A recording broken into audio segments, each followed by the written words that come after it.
All right, for block 5, the metabolic power block, we got strength day 1. So this is your first workout of the week. This is the strength tri-set. So you've already done the power tri-set, which includes the main lift, which is the box squat. Gotten through all that. Now we're moving on to a little bit more strength focused kind of emphasis, but we've got movements that may look kind of familiar, but done in a different way, meaning we're going to be doing a dumbbell bench press. We've done this kind of at different angles. We're going to have a slight incline for this block, and we're going with a pronated grip.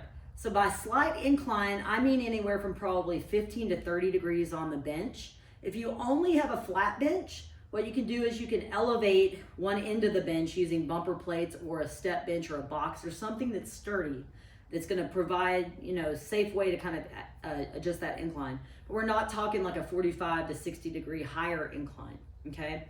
So pronated grip just means a standard, what I consider a standard kind of bench press grip, meaning that if you were holding a barbell, it's kind of how your hands would be for that, as opposed to like a neutral grip, which is palms facing inward. So we're doing a pronated grip with the dumbbell bench press on a slight incline. So everything that applies to setting up for a bench press in general or a dumbbell bench press applies here. So we're going to keep the chest out and shoulders back, pinching the scaps together, and then we're just keeping the tension in the chest and tries and shoulders, driving up over that upper chest, controlling it back down, and not losing that position. So that's the pronated dumbbell bench press on a slight incline. So your second exercise, this is going to be what I call a goblet wall sit drop set.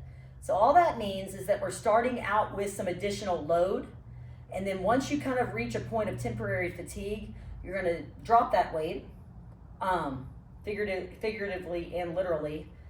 Watch your toes, but we're going to get rid of the weight and then continue doing the set with just body weight itself. So you can use a kettlebell, you can use a dumbbell, you can use a slam ball, whatever you have that's got some weight to it. And in a general sense, when I talk wall sits, I want y'all to set up, I'm looking for 90 degrees at the knees and 90 degrees at the ankles. So we want a vertical shin, and I like to have people, their hips slightly higher than knee height. We don't need to be getting way down here, okay, but we don't need to be cheating it and going here either.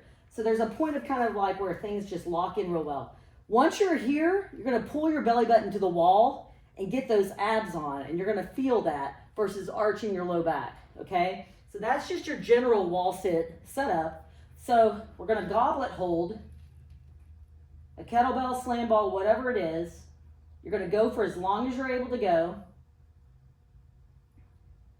And then once you get to a point where you're like, oh shit, set it down and then just continue the set with just body weight.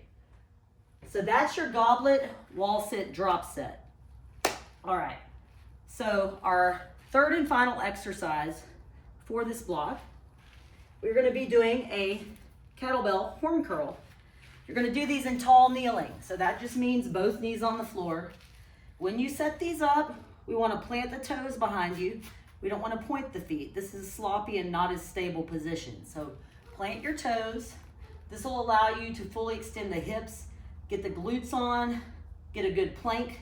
Okay, I call this a kneeling plank. And with the horn curl, when you look at a kettlebell, these are the horns, okay? We're gonna grab the horns. So you're gonna be holding this kneeling plank position while you're curling the kettlebell. So since it's a curl, we're obviously working biceps, but it's gonna hit a little bit different. You're probably gonna feel your chest to some degree, maybe the fronts of the shoulders a little bit too, just because of this different setup. So if you don't have a kettlebell, you could also do a crush curl with a dumbbell and just hold the ends of a dumbbell and go that route.